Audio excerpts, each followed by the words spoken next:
"You look like you need someone. You can borrow my dad," said the little girl to the investor sitting alone at the coffee shop on Christmas Eve. The words hung in the air between them, impossible and achingly sincere. Vesper Hale looked up from her laptop, her fingers frozen over the keyboard, and stared at the child standing beside her table. The girl couldn't have been more than 7, with tangled brown hair escaping from beneath a striped knit hat, wearing a puffy jacket 2 sizes too big, and mittens connected by a string through the sleeves. December 20th, 4 days before Christmas, and the city hummed with festive energy.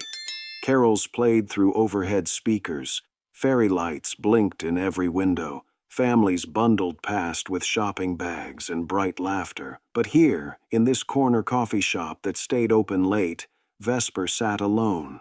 Again, her 3rd Christmas Eve working through the holidays, responding to emails at 9 o'clock at night because there was nothing else to do, nowhere else to be. She was 38 years old and spectacularly successful. Venture capitalist, 200 million under management, penthouse overlooking the river, divorce finalized 3 years ago, no children, no pets, no one waiting at home. The barista knew her order by heart, triple espresso, black, no conversation. And now this child, staring at her with enormous gray eyes that seemed to see straight through the tailored wool coat and the leather laptop bag to the loneliness underneath. "I'm sorry?" Vesper managed. "You look sad," the girl said matter-of-factly, "like you don't have anyone for Christmas. My dad says everyone should have someone for Christmas, so you can borrow him. He's right there." She pointed to a table by the window where a young man sat hunched over a notebook, pencil moving across the page in quick, focused strokes. Vesper followed the gesture. The man was younger than her, late 20s maybe, with dark hair that needed cutting and a lean, angular face. He wore a faded thermal shirt under an old denim jacket, and his jeans were worn at the knees. Even from across the room she could see the exhaustion in the set of his shoulders, the way he gripped the pencil like it was the only thing keeping him tethered to the earth. "Willa!" The man looked up suddenly, his eyes scanning the shop until they landed on his daughter. Relief and exasperation crossed his face in equal measure. "What did I say about bothering people?" "I'm not bothering," Willa called back cheerfully. "I'm helping." "She looks lonely." Heat flooded Vesper's face. The handful of other customers in the shop were staring now, and she wanted to sink through the floor. But before she could formulate a polite dismissal, the man was standing, crossing to their table with long strides. "I am so sorry," he said, his hand settling on Willa's shoulder. His voice was low and warm, roughened by fatigue. "She's very friendly, and very direct." "It's fine," Vesper said automatically, even though it wasn't fine, even though the child's observation had cut too close to truth. "It's not fine," the man said. "Willa, apologize." "But I was trying to help," Willa protested. "You said we should help people who look sad, and she looks really sad and—" "Willa." The girl sighed dramatically. "I'm sorry for saying you look sad, even though you do." Despite everything, Vesper felt her lips twitch, apology accepted. The man looked at her then, really looked at her, and something flickered in his expression. Recognition, maybe, or understanding. His eyes were hazel, flecked with gold, and entirely too perceptive. "We'll leave you alone," he said. "Come on, Wills." "Wait." The word left Vesper's mouth before she could think better of it. They both turned, father and daughter, matching expressions of surprise. "What's your name?" "Holden," the man said after a pause. "Holden Reeves.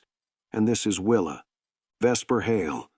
She closed her laptop, suddenly unable to bear the thought of going back to those emails, to that empty penthouse, to another night alone. "And your daughter's right.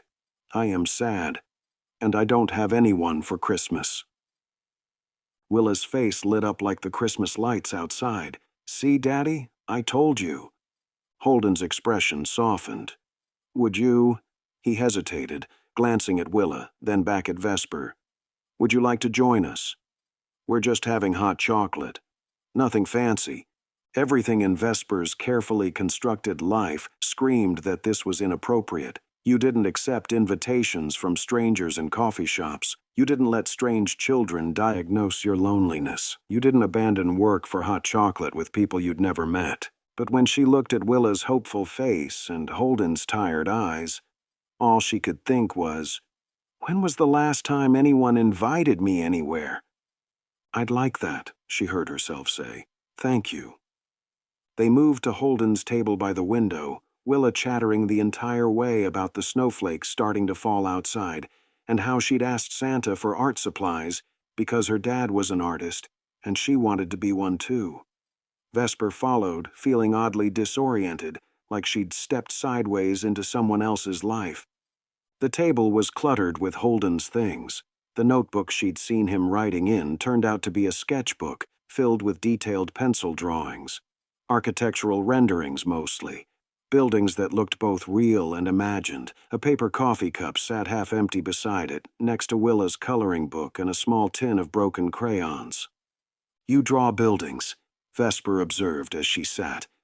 Designed to, Holden said, closing the sketchbook quickly. Once upon a time. Now I just draw them. He stood. What kind of hot chocolate do you want? Whatever Willa's having, Vesper said. Willa beamed, with extra marshmallows and whipped cream. Daddy says it's basically dessert, but I tell him that's what makes it good. As Holden went to the counter, Willa scooted her chair closer to Vesper's. Do you really not have anyone for Christmas? She asked, her voice dropping to what she probably thought was a whisper. No, Vesper said simply, I don't. What about your family? I don't have family. I grew up in foster care, different homes, different families, but none of them mine. Willa's eyes went wide and solemn. That's really sad. Sometimes, Vesper admitted, but I'm used to it now. My mom died, Willa said, with the straightforward honesty of a child who'd learned to say the words without flinching. 2 years ago. Cancer. So now it's just me and Daddy. But we take care of each other, so it's okay. The words hit Vesper like a fist to the sternum. This child, this tiny girl in her too big jacket and connected mittens, had lost her mother and was sitting here trying to make a stranger feel less alone. The unfairness of it burned in Vesper's throat. I'm sorry, she said quietly, about your mom. It's okay. Well, it's not okay. But Daddy says sad things happen, and we just have to keep being kind anyway. Willa tilted her head, studying Vesper. Are you kind? I, Vesper faltered. Was she kind? She donated to charities, sure. Wrote checks to causes that sounded worthy. But when was the last time she'd actually been kind to another person? When was the last time she'd noticed someone else's pain? I try to be. Good, Willa said, satisfied. Then you and Daddy will get along great. Holden returned with 3 steaming mugs, and the subject changed to safer topics. Willa's school, the Christmas decorations she'd made, the fact that she was lobbying hard for a kitten, even though their apartment didn't allow pets. Holden listened with patient attention, occasionally reaching over to tuck a strand of hair behind her ear or wipe a smudge of whipped cream from her chin. Vesper watched them, transfixed, the casual intimacy of it, the way Holden's whole being oriented toward his daughter, protective and gentle. She'd never seen anything like it up close. Her foster families had been kind enough, but distant. Her ex-husband had been focused on his career, same as her. This raw, unconditional devotion was foreign territory. What about you? Holden asked, pulling her from her thoughts. What do you do, Vesper? Venture capital, she said. I invest in startups, tech companies mostly. His eyebrows rose slightly. That sounds impressive. It sounds boring, Willa interjected. Do you like it? The question caught Vesper off guard. Did she like it? She'd built her career with single-minded focus, climbing from nothing to extraordinary wealth. But liking it? It's what I'm good at, she said finally. That's not the same thing, Willa pointed out. Holden laughed, low and warm. She's got you there. What about you? Vesper asked, deflecting. You said you used to design buildings? Something shuddered in Holden's expression. I was an architect, worked for a firm downtown. Good job, good benefits. He paused, his fingers tightening around his mug. When my wife got sick, I took time off to care for her. After she died, I tried to go back, but I couldn't focus, couldn't design anymore. Everything I drew felt empty. He shrugged, the gesture tight. They let me go. Said it was downsizing, but we both knew. I'm sorry, Vesper said. Inadequate words for a devastating loss. Yeah, me too. Holden glanced at Willa, who was absorbed in adding marshmallows from his mug to her own. I do freelance illustration now, pays the bills, barely. But it lets me be here for Willa. So, the implication hung heavy in the air. He'd sacrificed his career for his daughter, chosen her over his ambitions, his grief, everything. Vesper thought of her own choices, the way she'd let work consume her because there was nothing else to consume her with, and felt a sharp stab of something close to envy. That's admirable, she said quietly. Holden met her eyes, and something passed between them. Understanding, maybe, or recognition of two people on opposite sides of the same equation, one who'd given up everything for connection, one who'd built everything at the cost of it. You're still sad, Willa announced, breaking the moment, but maybe less sad than before? Vesper found herself smiling, a real smile, the kind that reached her eyes. Maybe a little less. Good, Willa said. Then the borrowing is working. They stayed until the coffee shop closed at 10, talking about nothing and everything. Willa eventually fell asleep with her head on Holden's arm, her breathing soft and even. Outside, snow continued to fall, blanketing the city in white. I should let you get her home, Vesper said, though she didn't want to return to her empty penthouse and her empty life. Yeah. Holden gently extracted his arm and scooped Willa up. She made a small sound of protest, but settled against his chest, her face buried in his neck. Thank you for indulging her. I know it was weird. It wasn't weird, Vesper said. She searched for the right word, unexpected, but good. Holden shifted Willa's weight, studying Vesper with those too perceptive eyes. Are you really alone for Christmas? Yes. That seems wrong, he said quietly. Everyone should have someone. The echo of Willa's earlier words made Vesper's throat tight. I'm used to it. Being used to something doesn't make it okay. Holden hesitated, then seemed to make a decision. We're having Christmas dinner. Nothing fancy. Just us. But if you wanted to borrow us again. He trailed off, suddenly looking younger, vulnerable. You'd be welcome. Vesper should say no, should maintain professional distance, return to her ordered life, stop this before it became complicated. But when she opened her mouth, what came out was, I'd like that. Very much. Relief crossed Holden's face. Good. Christmas Day, 3 o'clock. I'll text you our address. He paused. You have a phone number I can text? She pulled out her business card, the elegant cardstock with her title and contact information embossed in gold. Holden took it, his calloused fingers brushing hers, and she felt an unexpected jolt of awareness. Heat. Connection. Vesper Hale, managing partner, he read. You really are impressive. I'm really alone, she corrected softly. Not anymore, he said. Willa won't allow it. And as Vesper watched them leave, Holden carrying his sleeping daughter through the snow, her small arms wrapped around his neck, she felt something shift inside her chest. Something that had been frozen for years beginning, impossibly, to thaw. Christmas Day arrived bright and cold. Vesper stood outside the address Holden had texted, staring up at the building. It was old, pre-war, with crumbling brickwork and windows that didn't quite fit their frames. Nothing like her gleaming high-rise penthouse. She clutched the bags she'd brought, expensive wine, artisan chocolates, toys for Willa that probably cost more than Holden made in a month, and felt suddenly, acutely out of place. Before she could second-guess herself into leaving, the door opened.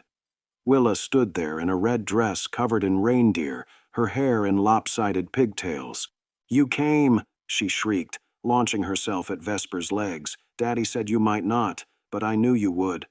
"Of course I came," Vesper said, awkwardly patting Willa's head while trying not to drop her bags.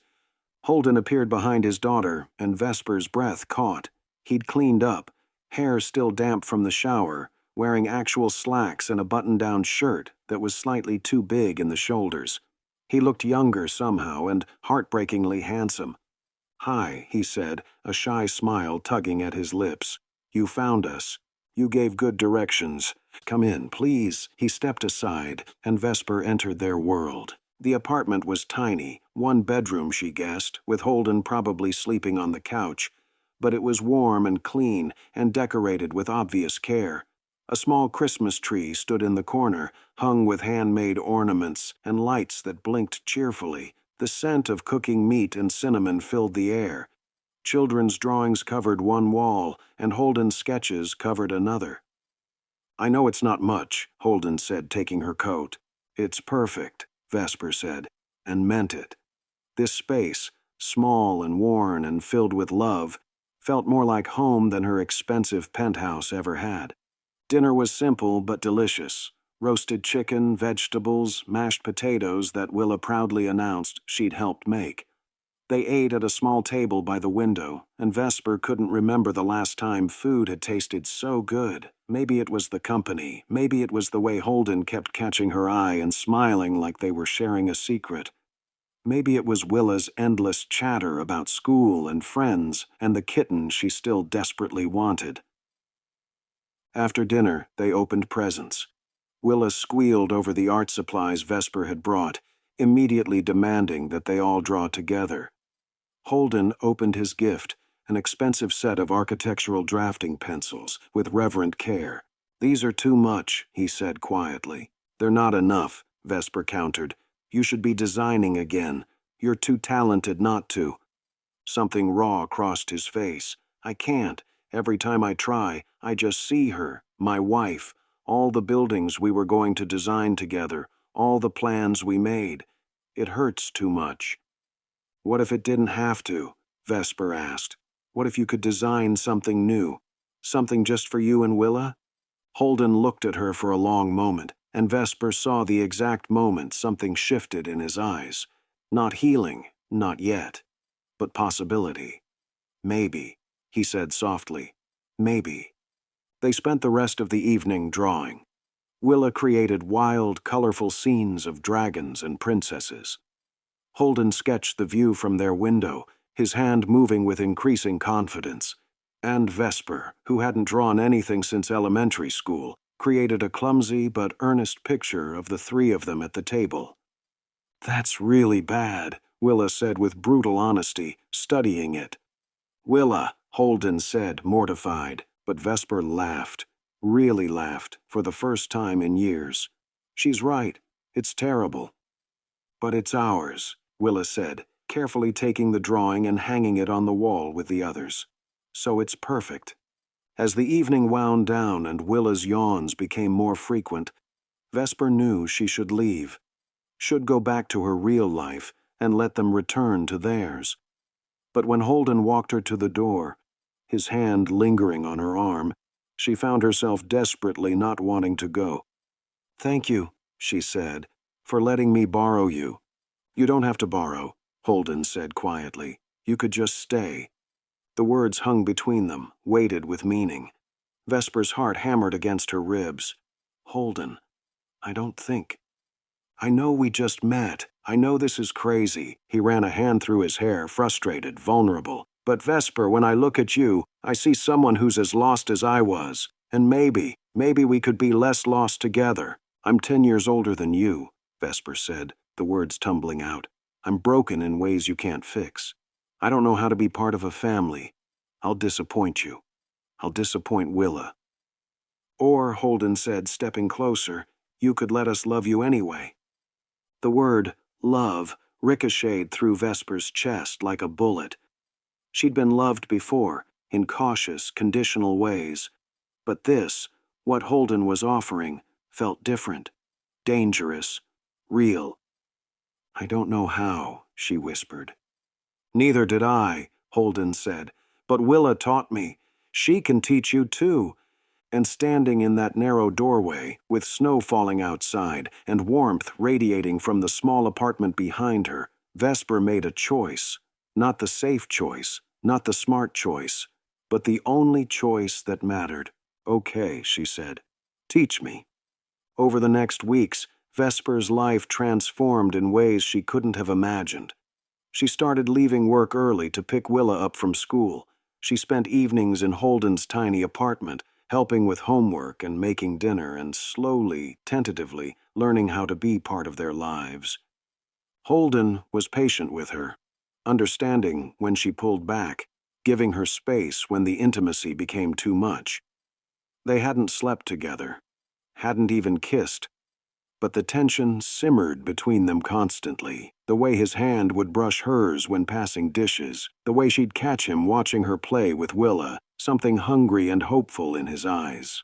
Willa, for her part, accepted Vesper's presence with the uncomplicated joy of a child who'd gotten exactly what she asked for. She started calling Vesper 5 and demanding that she attend school events and help pick out clothes, and generally inserting her into every aspect of their lives. It should have been overwhelming. It should have been too much, too fast.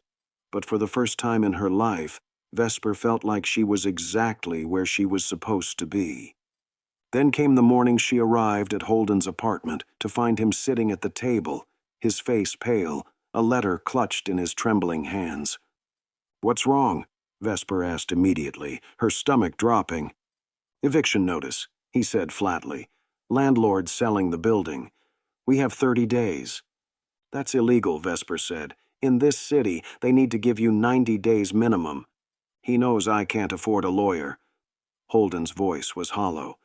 "And even if I could fight it, I can't afford first and last month's rent somewhere else. I've been putting everything into Willa's school fees, trying to keep her somewhere stable. I don't have savings." Vesper's mind raced. "I can help. I have money. I can—" Number Holden stood abruptly. "Absolutely not." "Why not?" "Because I can't be that person." The words burst out of him, raw and furious. "I can't be the broke guy you rescue. The charity case. I have some pride left, Vesper." "This isn't about pride," Vesper shot back. "This is about Willa, about making sure she has a home." "It's always about Willa," Holden said bitterly. "Everything I do is about Willa. I gave up my career for Willa. I live in this shithole apartment for Willa. I let strange women into our lives because Willa decided we needed someone." He stopped, his face crumpling. "I'm sorry. God, I'm sorry. I didn't mean—" "You meant every word," Vesper said quietly. "And you're right. I am a strange woman. We barely know each other. And I've been inserting myself into your life because I was lonely, and you were kind enough to let me. That's not true, isn't it?" Vesper felt tears prick her eyes. "Holden, what are we doing here? Really, you're a 28-year-old widower with a daughter. I'm a 38-year-old workaholic who doesn't know the first thing about being a parent or a partner. This was never going to work." "Stop," Holden said, his voice cracking. "Don't do this." But Vesper was already grabbing her coat, already moving toward the door. "I'll transfer money to your account. Enough for a new apartment, first and last month's rent, whatever you need. No strings attached. You never have to see me again." "Vesper, please." She left before he could finish, left before she could see Willa's face, left before the tears could fall. 3 days passed, 3 days of Vesper throwing herself back into work, taking meetings, reviewing proposals, doing everything she could to not think about Holden or Willa, or the way she'd felt when she was with them. She transferred $50,000 to Holden's account and ignored his calls, his texts, his attempts to reach her. On the 4th day, her assistant informed her that a child was in the lobby, demanding to see her. Vesper's heart stopped. "Send her up." Willa arrived moments later, escorted by security, still in her school uniform and looking very small in Vesper's sleek, modern office. Her face was blotchy from crying, her hands clenched into fists. "You left," she said accusingly. "Willa, You said you were going to teach you how to be part of a family, and then you just left." Tears spilled down Willa's cheeks. "Daddy's been crying. He thinks I don't notice, but I do, and it's your fault." The words hit Vesper like physical blows. "Your dad and I had a disagreement." "So, people who love each other disagree sometimes. That's what Daddy says. You're supposed to work it out, not run away. It's more complicated than that." "No, it's not," Willa said fiercely. "You're scared. That's what Daddy said. He said you're scared because you don't know how to let people love you. But I'm not scared, and I love you anyway." Vesper felt something break inside her chest. "Willa, I asked Santa for someone for Daddy," Willa continued, her voice wobbling. "I asked him to send someone who would make Daddy happy again. And then I saw you in the coffee shop, and you looked so sad, and I thought maybe you needed us as much as we needed you. Was I wrong?" "No," Vesper whispered, sinking to her knees so she was eye level with the little girl. "You weren't wrong. Then why did you leave?" "Because I'm terrified," Vesper admitted. "I've never had a family, Willa. I don't know how to be good at this. What if I mess it up? What if I hurt you or your dad?" "You already hurt us by leaving," Willa pointed out, with devastating logic. "So maybe hurting people is part of it, but staying is part of it too." Vesper pulled Willa into her arms, breathing in the scent of her apple shampoo and feeling the solid warmth of her small body. "I'm sorry," she said. "I'm so sorry." "Tell Daddy," Willa said into her shoulder. "He's the one who really needs to hear it." Vesper found Holden at the coffee shop where they'd first met. He was at the same table by the window, hunched over his sketchbook, a cold cup of coffee beside him. When she slid into the seat across from him, he looked up, and the naked hope and hurt in his eyes nearly undid her. "Hi," she said. "Hi." They sat in silence for a moment. Then Holden said, "You transferred money. You didn't take it?" "I can't." "Why not?" "Because I need to know this is real," Holden said, his voice low and urgent. "I need to know you're here because you want to be, not because you feel obligated. Not because you're trying to fix us." "I don't want to fix you," Vesper said. "You're not broken. Neither are you." The words hung between them, simple and profound. Vesper felt tears slide down her cheeks. "I'm scared, Holden. I'm scared of how much I feel for you. For Willa. I've never felt this much for anyone. That makes two of us." Holden reached across the table and took her hand. "Vesper, I know this is fast. I know we're doing everything backwards. But I don't care. When I'm with you, I remember what it feels like to want something for myself, not just for Willa. When you're with us, you smile like you've forgotten how to be lonely. That means something. It means everything," Vesper corrected softly. "Then come home," Holden said. "Please, come home with us." Vesper thought about her penthouse with its expensive furniture and river views. Thought about the life she'd built alone, the success that felt increasingly hollow.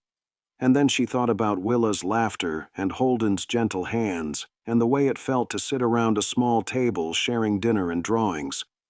"Okay," she said, "but on one condition. Anything, let me help. Not because you're broken or because I'm trying to rescue you, but because we're partners. Because that's what people who care about each other do." Holden's grip on her hand tightened. "Partners." "Partners," Vesper confirmed. "That means you let me help find you an apartment. It means we split costs. It means we figure this out together, not separately."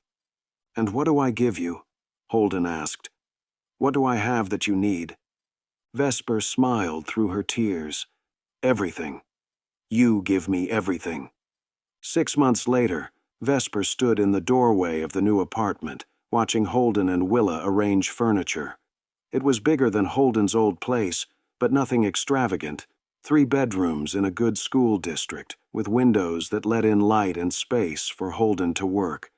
They'd fought about the apartment, fought about money and independence and pride, but they'd worked it out, found a compromise where Vesper helped with the down payment, but Holden covered the monthly rent from his growing freelance income.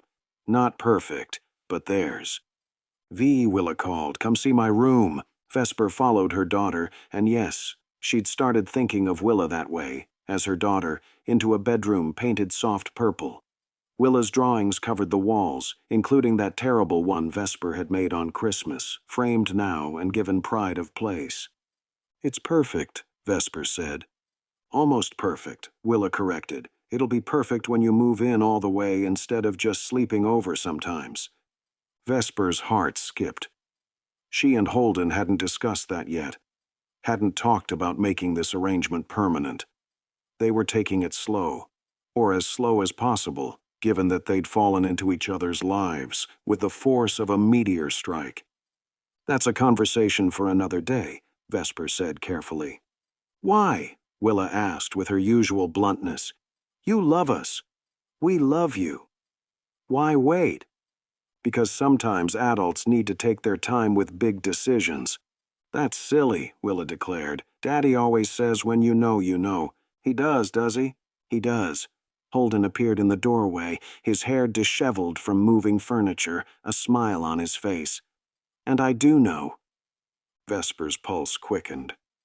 "Holden, I know this is crazy. I know we've only known each other 6 months. But Vesper, I love you." The words hung in the air, simple and devastating. "I love the way you read Willa bedtime stories even though you claim you're terrible at voices. I love how you bring coffee every morning and pretend it's not because you're worried we're not eating breakfast. I love that you're scared and doing this anyway." "Daddy's asking you to move in," Willa translated helpfully, in case that wasn't clear. Vesper laughed, tears streaming down her face. It was clear, and? Holden stepped closer, his hands settling on her waist. "What do you say?" Vesper thought about the first time they'd met, about Willa offering to loan her a father for Christmas, about how she'd gone from borrowing to belonging, from loneliness to love, about how terrifying and perfect and absolutely right this all felt. "I say yes," she whispered. "I say yes to all of it." Holden kissed her then, soft and sweet, and Willa cheered. When they broke apart, Vesper looked around the half-furnished apartment with its second-hand furniture and cheerful chaos, and felt something she'd never felt before. Home. This was home. 1 year later, Vesper stood in Holden's office at the architecture firm, where he'd just been hired as a junior partner. The walls were covered in his designs, buildings that were both beautiful and functional, spaces designed for families to live and love and grow.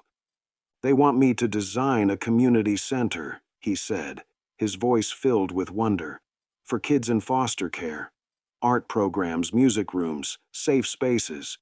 "That's perfect," Vesper said, wrapping her arms around him from behind. "I was thinking," Holden said slowly, "maybe we could fund part of it. You and me. Create something that lasts. I'd like that." They stood together, looking out the window at the city below. Somewhere out there was their apartment, where Willa was probably doing homework or drawing or lobbying for that kitten again. Somewhere was the coffee shop where they'd met. Somewhere was the life they'd built from borrowed time and unexpected love. "Do you ever think about that first night?" Holden asked, "when Willa offered to loan you a dad for Christmas. Every day," Vesper admitted. "Me too." He turned in her arms, his hands framing her face. "I was so angry at her for approaching you. Embarrassed. But she saw something I couldn't. That we needed you as much as you needed us. She's very wise for 7. 8 now," Holden corrected, "and getting wiser every day. She told me this morning that we should get married." Vesper's breath caught. "Did she?" "Said it would make things official." Holden smiled, but his eyes were serious. "What do you think?" "I think," Vesper said carefully, "that I spent 38 years alone. that I built a life I thought was successful, but felt empty. And then a little girl in a coffee shop offered to loan me her father, and everything changed. Is that a yes? That's a yes, Vesper confirmed, and kissed him. That evening, they told Willa together. She shrieked with joy, immediately starting to plan the wedding, insisting on purple flowers and a dress that sparkled, and could they please finally get a kitten as a wedding present. As Vesper listened to her daughter, their daughter, chatter about ceremonies and celebrations, she thought about the word Willa had used that first night. Borrowing. How it had felt temporary, conditional. How it had become belonging. She'd borrowed a family for Christmas, borrowed warmth and connection and love, but somewhere along the way, borrowed had transformed into forever, and the lonely woman in the coffee shop had become someone's partner, someone's mother, someone's home. V? Willa tugged at her sleeve. You're smiling. I am. A big smile. Are you happy? Vesper pulled Willa into her lap, felt Holden's arm settle around her shoulders, and knew with bone-deep certainty that this messy, imperfect, beautiful life was everything she'd ever needed. I'm happy, she said. So happy. And in that moment, surrounded by the family she'd found, Vesper understood what Holden had tried to tell her all those months ago. That love wasn't about being perfect or having everything figured out. It was about choosing to stay, even when you were scared, about letting people see you, really see you, and loving them brave enough to stay anyway. She'd borrowed a family for Christmas, but in the end, they'd all kept each other. Thank you for listening to You Look Like You Need Someone. You Can Borrow My Dad. A story about finding home in unexpected places and learning that family is something you build, not something you're born with. If this story touched your heart, please subscribe and support Emberlight Stories. Your support helps us continue creating narratives that remind us all that it's never too late to find where you belong. See you in the next story, where hearts find their way home.